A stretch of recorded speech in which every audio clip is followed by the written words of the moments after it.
mau jazz, mau pop, mau dangdut. Pada saat ini kita mau berdangdut ya. Kita memuji Tuhan, kita berdiri, kita berikan yang terbaik bagi Tuhan. Katakan Yesus kekasih Tuhan.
Haleluya.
ajaib Kau Tuhan penuh kuasa.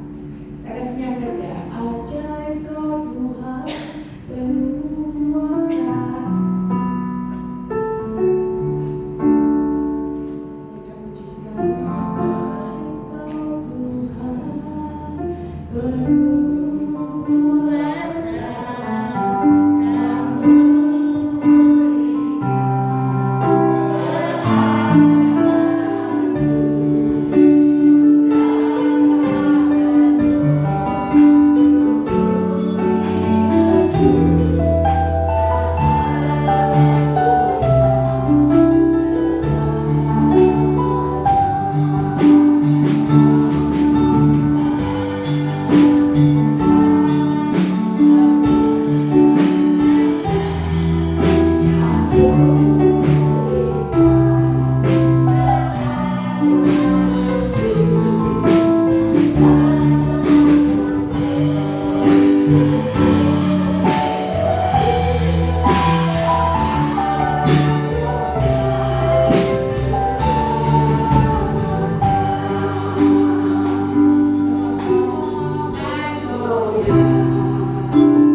Silakan duduk. Shalom Bapak Ibu yang dikasihi Tuhan.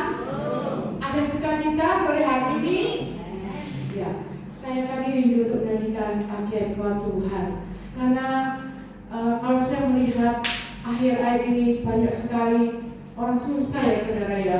Padahal ini pandemi sudah berlalu. Tentunya pandemi sudah berlalu. Tapi kok pakai masker, si masker. Kadang-kadang saya juga bertanya-tanya, apa iya sih COVID ini masih ada atau tidak?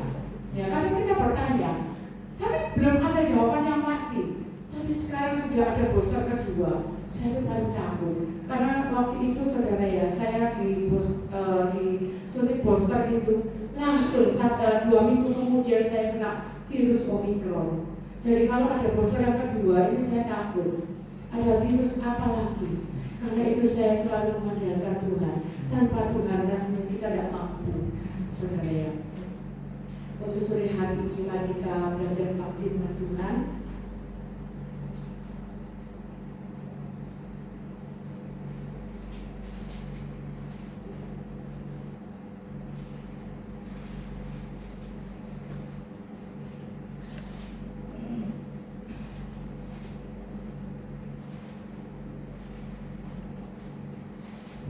Saya mengambil tema tentang kehidupan kita di hadapan Allah sebagai bait Allah, di mana Allah itu tinggal di dalam kita. Tubuh kita itu merupakan baitnya dan Roh Kudus tinggal di dalamnya.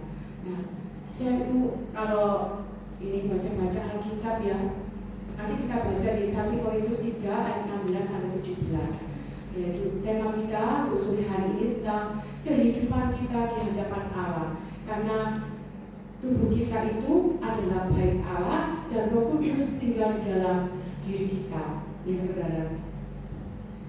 Nah, kita baca saja ya di 1 Korintus 3 ayat yang ke-16 sampai 17.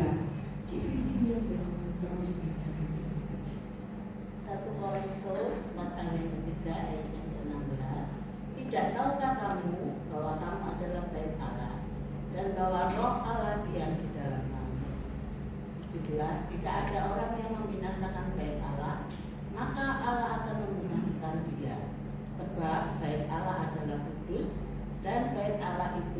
adalah kamu. Iya, bait Allah itu ialah kamu. Jadi saudara, saya itu adalah bait Allah. Oleh karena itu kita harus menjaga tubuh kita itu dengan baik, saudara ya. Di sini saya ada perumpamakan. Yang pertama adalah rumah haruslah kuat. Yang kedua adalah rumah haruslah terpelihara. Jadi tubuh kita itu kita umpamakan sebagai rumah. Nah, kuatnya sebuah bangunan itu tidaklah terletak pada besar atau keindahan dari bangunan tersebut, tapi bagaimana kita itu pondasinya ya terbuat dari apa. Kalau pondasi itu dari pasir, maka akan cepat roboh. Nah, hal itu diibaratkan dengan tubuh kita ya saudara ya. Banyak sekali kalau kita nggak tahu, kita nggak mengerti tentang perbuatan kita. Kita nggak tahu kalau tubuh kita itu adalah bait Allah, sehingga kita melakukan seenaknya saja. Kita melakukan perbuatan dosa, kita melakukan hal-hal yang tidak berkenan di hadapan Allah seperti itu. Nah, di sini untuk sore hari ini saya rindu ya, kalau saya lihat itu dalam kehidupan sehari-hari, terutama kan saya mengajar ya, banyak sekali orang tua itu mengeluh, masih ada keluhan-keluhan. Saya kira pandemi ini berakhir, terus ekonomi semakin baik, tetapi nyatanya belum, masih ada orang yang istilahnya sambatan. Nah, itu bagaimana tentang kita menata tubuh kita sebagai adalah bait Allah. Kalau tubuh kita bait Allah, berarti dijaga oleh Allah dan dilindungi oleh Allah. Nah, sekarang kita melihat apa yang kita lakukan. Ya. Nah, tadi diibaratkan sebagai rumah haruslah kuat. Kalau rumah itu dibangun dengan kokoh, pondasinya kokoh ya, dibuat dari batu, maka tidak akan roboh. Tapi kalau bangunan itu indah, bangunan itu megah, namun kalau terbuat pondasinya dari pasir, maka gampang roboh. Halnya seperti diri kita saudara ya. Kalau kita itu tidak hidup dengan sesuai dengan firman Tuhan, maka kita gampang goyah. Pengalaman saya saksi sedikit ya. Kalau dulu saya itu gampang putus asa. Saya itu merasakan gini, maksud sih usiaku 50 tahun aku bisa bekerja kembali, sudah terlanjur resign, mau kerja lagi, siapa sih terima aku? Gak ada terima aku. Tetapi saudara ingat bahwa kita itu anak-anak Tuhan. Kalau kita benar-benar dekat sama Tuhan, semuanya itu loh, Tuhan itu tinggal nonton saudara. Rasanya gak percaya. Seusia saya seperti itu, ada yang bilang dibatasi. Kalau saya lihat di koran, paling tidak umur 35 tahun. Loh, terus sekolah aku ini sih dulu tak gawe apa. Percuma kan, saya ngambil sekolah yang banyak, kuliah yang banyak, namun tak buat apa. Walah, saya ragu. Tapi saya berdoa sama Tuhan. Kalau saya dengar firman Tuhan, ada yang mengatakan tidak ada yang mustahil bagi Tuhan. Mungkin bagi manusia mustahil. Rasanya senang di hati saya. Aduh, tapi itu tak Tuhan. Kadang manusia itu ada khawatirnya saudara. Nah seperti itu, masih bertanya lagi. Iya tak Tuhan, benar tak Tuhan. Yang saya alami ketika kita mengetahui bahwa tubuh kita adalah bait Allah dan Roh Kudus tinggal dalam hati kita, maka kita percaya bahwa kita itu tidak mampu tanpa pertolongan Tuhan. Tiba-tiba saya ngomong gini, Tuhan, aku belum pengen ngajar lagi Tuhan. Akhirnya saya coba untuk, saya nggak ngomong ya saudara ya, tiba-tiba membantu sekolah itu datang ke rumah. Gurunya kurang. Terus mau tak ditawari untuk mengajar agama. Begitu saya PP saya itu gambar waktu itu saya pakai gambar saya khotbah di Kalina.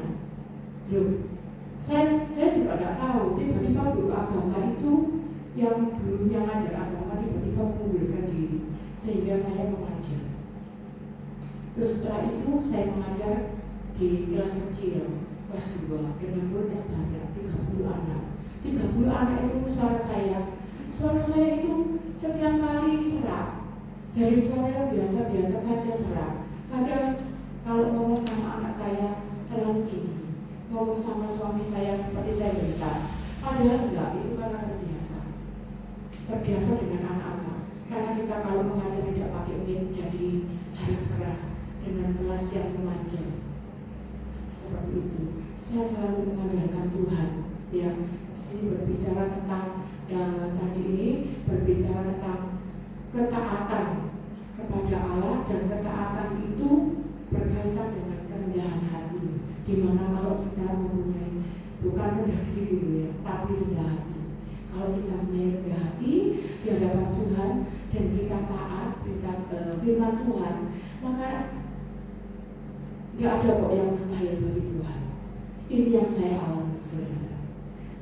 Saat ini usia saya sudah 56 tahun, kurang 4 tahun pensiun. Saya kira ya 4 tahun lagi sudah pensiun, 60 sudah nggak boleh kerja, nggak boleh mengajar, pensiun otomatis pensiun. Saya ngomong sama Tuhan, apa sih yang tak lakukan sekarang?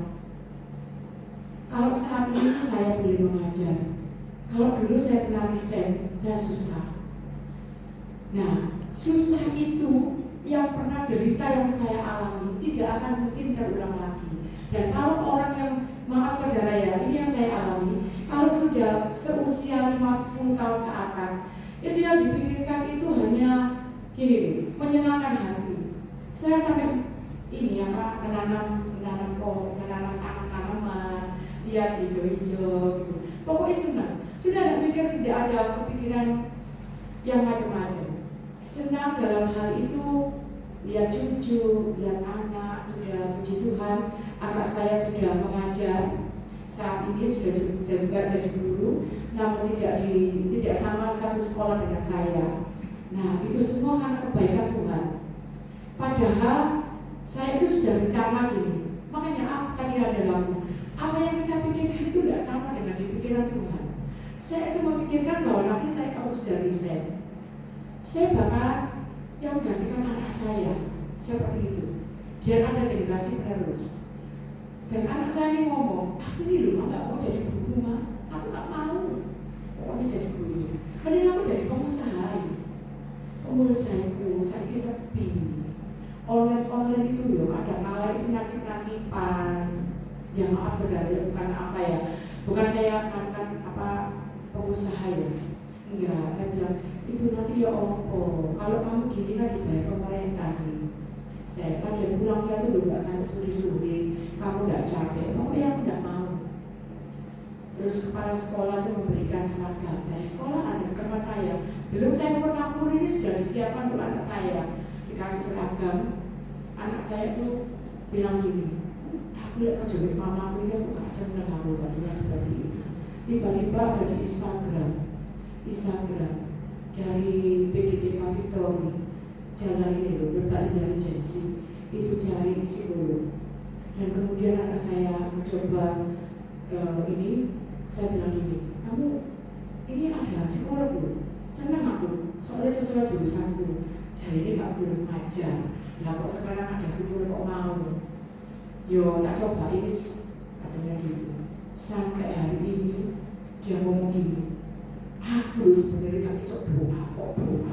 Orang rumahnya gak bisa, tapi di PD Victory, di TK Victory ini setiap kali kena aku yang terus yang bawakan renungan firman Tuhan dan doa terus, doa awal, doa renungan, doa setelah renungan, doa pulang, kok kena aku terus. Saya mungkin terima kasih Tuhan, Engkau sudah memberikan anakku yang terbaik, sehingga anakku takut akan Tuhan, lama-lama dia mengerti firman Tuhan. Saudara, orang tua itu selalu peduli kan sama anaknya, memikirkan anaknya yang terbaik. Cuma kadang anaknya itu nggak merasa kalau kita itu selalu berdoa terus gak ngerti ya di doa dong ya saudara ya. Saya ngomong tubuhmu itu adalah bait Allah. Kamu harus dekat sama Tuhan. Memang saudara, anak saya itu kalau waktu saya jadi guru agama, kebetulan saya ngajar juga dulu di Sasana Bakti, dia nggak mau menyanyi lagu rohani, tidak bisa. Lagunya lagu dunia. Sekarang ini waktunya Tuhan, dia sudah kerja di tempat sekolah Kristen, di tempat di mana dia namanya kan Mori Doana. Dia tidak dipanggil Mori, tapi dipanggil Memhana. Ya sudah, saya gini, Tuhan terima kasih. Tuhan didik anak saya. Tuhan memberikan tempat yang baik, sehingga dia takut akan Engkau. Lama-lama itu kan kalau disuruh renungan, terus lama-lama dia pintar. Doa, terus doanya ada berapa kali ya? 4 kali berarti. Doa awal, doa sebelum renungan, doa sesudah renungan, doa ulang. Jadi dia terus doa terus. Pertama itu nyatet. Nah, betul ngomong ya. Nanti tak apa lo. Waduh, aku ini selalu aja begitu. Lu yang ketemu, gak bisa dari gak, aku catat kamu 1 hari, 2 hari, lama-lama dia sendiri bisa sendiri. Nah, itulah proses Tuhan. Tuhan punya proses saudara ya. Seperti hanya saudara dan saya saat ini, saya nggak tahu kebutuhan saudara apa, permasalahan saudara apa, tetapi percaya bahwa kehidupan kita itu di hadapan Allah, karena tubuh kita adalah bait Allah. Ketika kita mengandalkan Allah, maka Tuhan selalu campur tangan dalam setiap kehidupan kita. Dan yang kedua adalah rumah Allah harus dipelihara, yang artinya tubuh harus dijaga, sebab tubuh ini bukan milik kita, tetapi milik Tuhan. Ada pengaruh yang dapat mengubah perilaku kita. Saudara, lingkungan yang buruk itu kita akan cepat menjadi buruk. Nah, itulah contohnya. Seperti saya kalau berdoa, anak saya ini, was-was saya sudah dari SMA ini senengannya show, senengannya lenggak-lenggok itu ikut entertainment. Tuhan, gimana ini? Satu-satunya anakku gak ada saudara. Bagaimana saya mau ngomong kalau dia ngomong tidak? Kalau bukan Tuhan sendiri yang mengubahkan, maka tidak ada lagi yang bisa saya harapkan. Ini semua karena kebaikan Tuhan. Nah, lingkungan yang buruk akan membawa dampak buruk bagi kita. Nah, keadaan rohani yang suam-suam, keadaan yang keras, keadaan yang tidak baik, itu dapat mengubah kebiasaan yang baik pada kita ketika kita mau berubah, kita mau belajar saudara. Jadi cepat sekali kalau kita nggak mau merubah kehidupan kita, keadaan yang buruk itu bisa berdampak. Nah, kalau seperti yang tadi saya saksikan bahwa anak saya di lingkungan orang yang doa terus, lama-lama dia ikut. Jadi itu gini, aku dapat gaji pertama, aku kasih perbuatan buat Tuhan. Itu saya nggak ngajarin saudara, dia sendiri. Terus kemarin hari Sabtu saya tanya, kamu kemana? Kok pesan-pesan nasi goreng, pesan mie, pesan kemana? Buat ini loh di gereja, ada latihan PAW. Dia bilang begitu. Puji Tuhan, yang dulunya dia kalau ngomong itu tidak mau nurut, sekarang dia menurut. Sekarang dia dipimpin oleh Tuhan, dipimpin oleh Roh Kudus. Saya percaya bahwa ketika kita benar-benar dekat sama Tuhan, maka doa-doa kita dijawab oleh Tuhan. Doa seorang ibu itu ingin anaknya yang terbaik, saudara. Saya itu selalu berharap anak saya itu dekat sama Tuhan. Begini kalau sudah dia ngomong, besok aku renungan, itu sambil ya ngomel-ngomel, tapi saya dalam hati puji Tuhan, walaupun ngomel tapi tetap dijalankan. Dan ayo kita baca di Yohanes 2 ayat 13 sampai 17.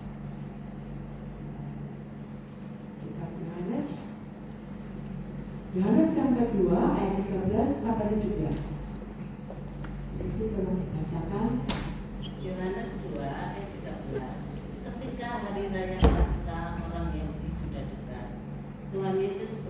ke Yerusalem. 14. Dalam bait suci didapatinya pedagang-pedagang lembu, kambing, domba, dan merpati, dan penukar-penukar uang di situ. 15.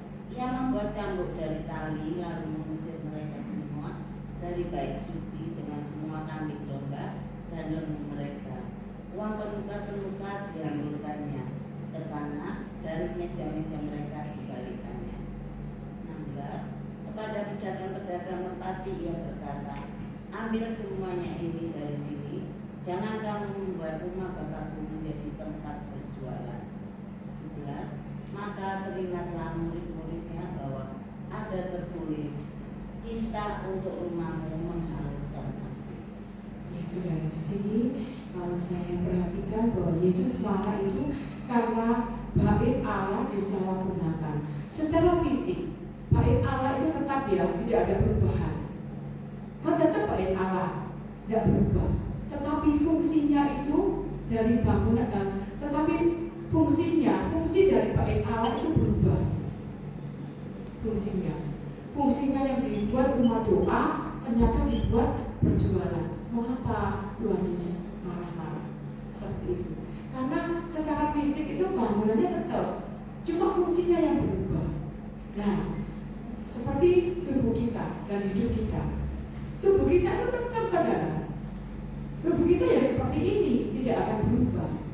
Tetapi hidup kita itu yang tidak, kalau kita tidak lagi memuliakan Allah dan malah menjauh dari Allah, maka sudah bersalah di hadapan Allah. Nah, tubuh kita tetap, kan tubuh kita itu adalah bait Allah. Oleh karena itu, ini diibaratkan seperti dijelaskan bahwa Yesus itu marah sekali ketika bait Allah dibuat berdagang. Nah, kalau tubuh kita itu, saya ambil contoh seperti ini aja. Saya senang mengambil contoh seperti ini. Kalau tubuh kita itu adalah bait Allah. Nah, saya ambil contoh seperti ini. Perbuatan kita suka ngomongin orang, kita suka marah-marah, atau kita suka gosipin orang sana sini dan menghakimi orang lain. Fungsinya sudah beda. Harusnya kita itu jadi orang yang suka menasihati, membawa berkat buat orang lain, supaya orang lain itu bisa membawa jiwa untuk datang kehadiran Tuhan. Tetapi terbalik. Nah, di sini seperti tadi Yohanes 2 ayat 13 sampai 17. Bangunan tetap, bait Allahnya tetap, tapi fungsinya yang berbeda. Sekarang Roma 12 ayat 1. Kita baca Roma 12 ayat yang 1. Roma 12 ayat yang pertama. Karena itu saudara-saudara, demi kemurahan Allah aku menasihatkan kamu, supaya kamu mempersembahkan tubuhmu sebagai persembahan yang hidup, yang kudus, dan yang berkenan kepada Allah. Itu adalah ibadahmu yang sejati. Ya, amin. Itu persembahan yang benar, yang mempersembahkan tubuhmu sebagai persembahan yang hidup, kudus, dan berkenan kepada Allah. Seringkali kalau kita, saudara, saya itu kecewa loh saudara. Kuliah itu sampai S2 saya, ambil magister teologi. Namun karena yang punya sekolahan, yaitu hidupnya tidak kudus, akhirnya saya tidak bisa tesis. Dan sekarang mau tesis lagi, males. Untuk apa? Nah, seperti itu saudara. Tetapi saya pikir gini, wis nggak apa-apa. Itu kan cuma saya kuliah. Tetapi yang penting saya itu berusaha untuk hidup kudus di hadapan Tuhan. Saya tidak neko-neko. Istilahnya saya bekerja. Setelah bekerja, saya melakukan tugas saya, kemudian saya pulang ke rumah. Tidak kemana-mana, tidak kesana, tidak sini. Dan pikiran saya itu hanya keluarga. Saya tidak pikirkan kesana, kemana-mana, tidak. Saya hanya memikirkan keluarga. Itu saja. Nah, ini firman Tuhan yang di Roma 12 ayat 1, persembahkan tubuhmu sebagai persembahan yang hidup, kudus dan berkenan kepada Allah. Seringkali kita itu ke gereja itu kepingin dilihat manusia. Seringkali banyak orang kecewa, ya dong. Seringkali seperti itu. Yang penting, saudara, jangan pelayanan kita itu ingin dilihat oleh manusia. Yang terutama adalah yang penting dilihat hati kita oleh Tuhan, karena Tuhan melihat hati. Ya. Kalau kita mau dilihat oleh manusia, itu akan sia-sia, nggak berkenan di hadapan Tuhan. Kan ada yang guru sekolah minggu itu yang nggak di kan biasanya dengan anak-anak nggak tampil di depan itu, tapi juga hamba Tuhan, juga mulia, juga pemain musik itu mulia ya, karena melayani Tuhan. Kita jadi nggak usah dipingin dilihat oleh manusia. Yang penting hati kita tulus untuk melayani Tuhan. Sharing dulu, Bapak Ibu Saudara, untuk anak-anak sekolah minggu kok sepi ya di sini? Belum ada ya? Nah ya sekarang ini saya bingung, ini COVID-nya itu masih ada atau COVID-nya sudah berhenti? Kalau kemarin saya wisuda di Solo itu kok sudah banyak yang buka masker, atau karena masker itu sudah kebiasaan, jadi kalau nggak pakai masker itu nggak enak. Seperti itu ya, seringkali kan kalau saya di Solo itu sudah buka masker semua orang-orang itu. Cuma saya itu sudah terbiasa pakai masker ya, saya bawa masker. Kemarin kan boleh kami sudah boleh banyak mahasiswa sudah boleh wisuda. Tapi sekarang itu katanya ada virus lagi. Tahu virus apa itu? Cacar monyet atau apa itu? Ada virus lagi dan banyak sekali virus. Tapi kita percaya bahwa ketika tubuh kita itu sudah merupakan bait Allah, sehingga kita dilindungi dari ujung rambut hingga ujung kaki. Amin saudara ya, bahwa penyakit-penyakit itu Tuhan lalukan. Penyakit-penyakit itu Tuhan lalukan ya.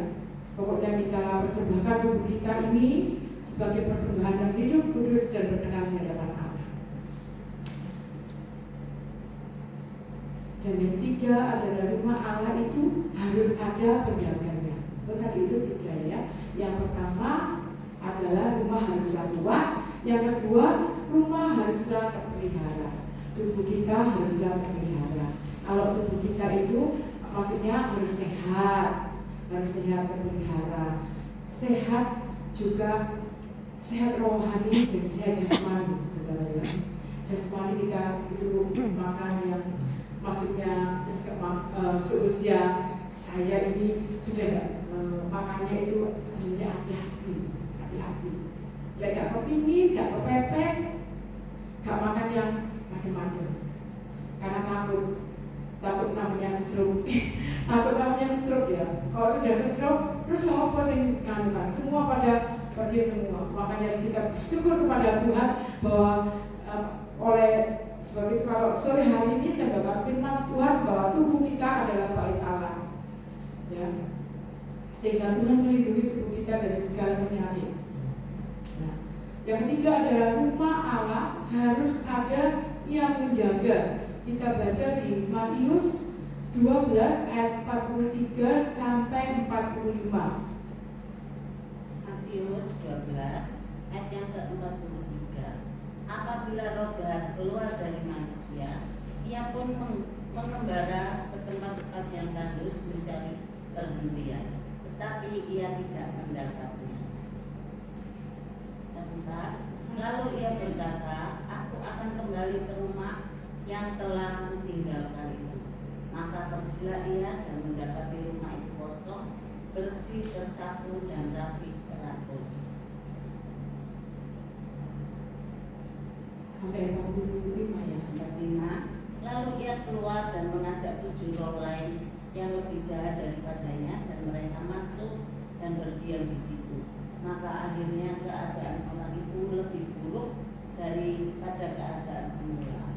Demikian juga akan berlaku atas angkatan yang jahat ini. Ya, terima kasih Bu Vivi. Sama-sama. Terima kasih. Ini bicara tentang kembalinya roh setan atau roh jahat yang mencari-cari tempat perhentian. Saudara, kita percaya atau tidak percaya, tapi roh setan, roh jahat itu ada di sekitar kita. Kalau kita nggak mengandalkan Tuhan, ya. Bagaimana saya bisa berbicara seperti itu? Hidup kita itu perlu dijaga. Dalam hidup ini yaitu Allah di dalam Rohnya yang kudus, ya. Jangan sampai iblis itu masuk ke dalam tubuh kita. Sering kali banyaknya hamba-hamba Tuhan yang jatuh ke dalam dosa, ya, karena itu tergoda oleh kuasa jahat. Sebenarnya tidak hanya hamba Tuhan, kita pun bisa tergoda. Dan satu hal lagi, hal-hal yang instan itu yang banyak dicari oleh manusia, yang akhirnya orang itu tidak mau bekerja keras, tidak mau berusaha dulu. Hal yang instan yang dia inginkan. Saya ambil contoh, ya.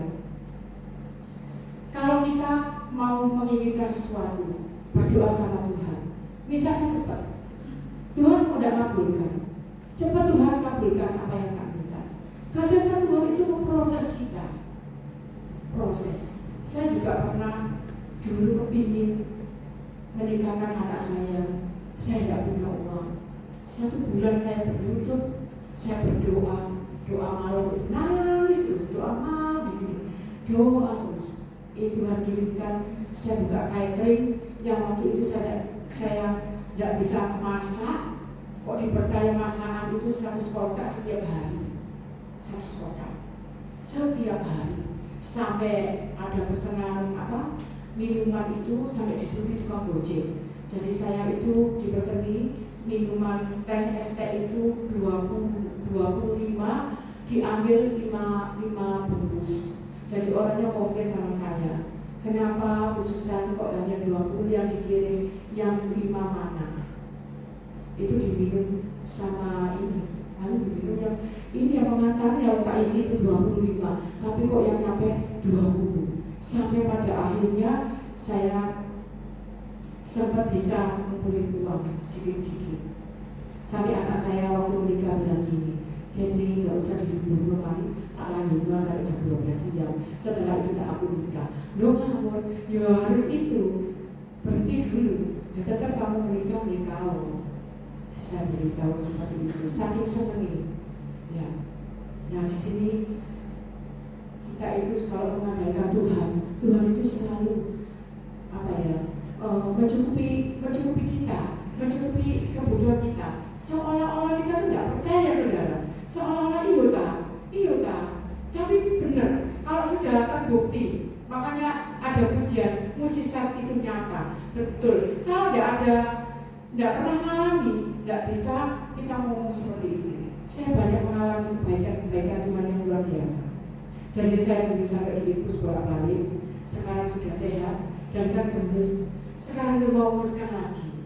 Kok rasanya gemuk itu repot. Baju-baju juga mahal kalau beli. Kalau dulu urus cuma 20.000 masuk. Sekarang kalau gemuk ini kok harganya 100 lebih. Kalau sudah 100 lebih itu masih eman-eman lah, ya. Eman-eman saudara saya. Kok mahal? Dulu 20.000 sudah ada, 35 sudah cukup. Sekarang 100 lebih. Berusaha untuk kuruskan badan. Kalau sudah kurus, langsung kurus. Kalau sudah kegemukan, berat rasanya. Nah, itu kadang-kadang manusia berpikir seperti itu, ya saudara, ya. Kalau sudah dikasih Tuhan kehidupan yang sudah makmur, enak, diberkati, kadang-kadang lupa. Kalau sudah kita itu nggak punya apa-apa, ingat doa terus. Nah, seperti itu. Jadi ibaratnya saya ini, kalau saya itu sudah kurus, aduh Tuhan, Pak, aku ini semua ribut, tetangga semua ribut.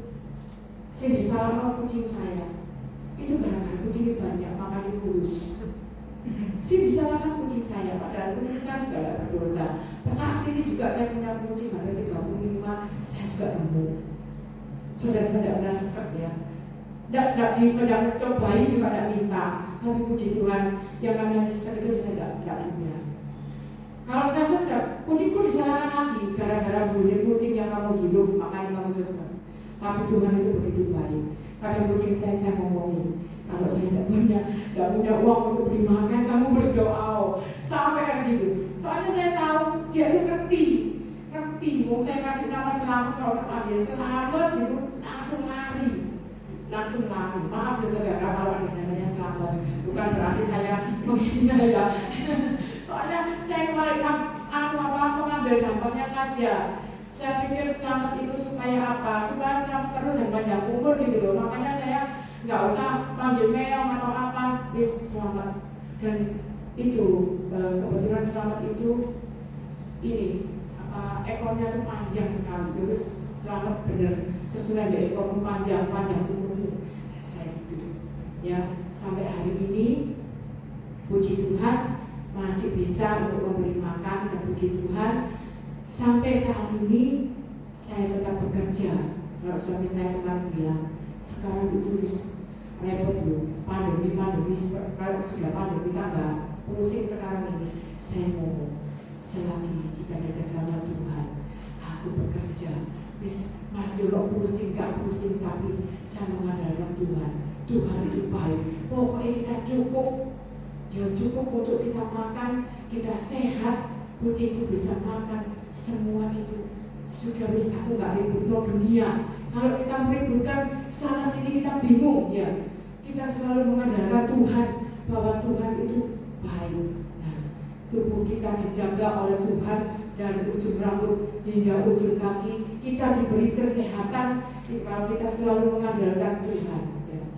Terima kasih Bapak Ibu dan Saudara. Kalau saya tadi membuat sedikit puisi tentang penyataan Allah. Bagi seorang anak kecil, saat aku berjalan, aku pernah tersandung. Saat berlari, aku pernah terjatuh. Dan aku pernah terluka. Aku hanya menangis untuk mengungkapkan rasa sakitku. Dengan berseru aku memanggilmu, Bapa, tolonglah aku. Dengan penuh kasih sayang, Engkau menuntun aku. Engkau memegangku, Engkau membangunkanku, dan Engkau membebankan lukaku. Senyum yang penuh kasih sayang aku dapatkan dalam dirimu. Dengan lembut Engkau berkata, aku tak pernah meninggalkanmu. Mari berjalan bersamaku. Saya membuat sebuah puisi seperti itu, saudara. Terima kasih untuk firman Tuhan sore hari ini.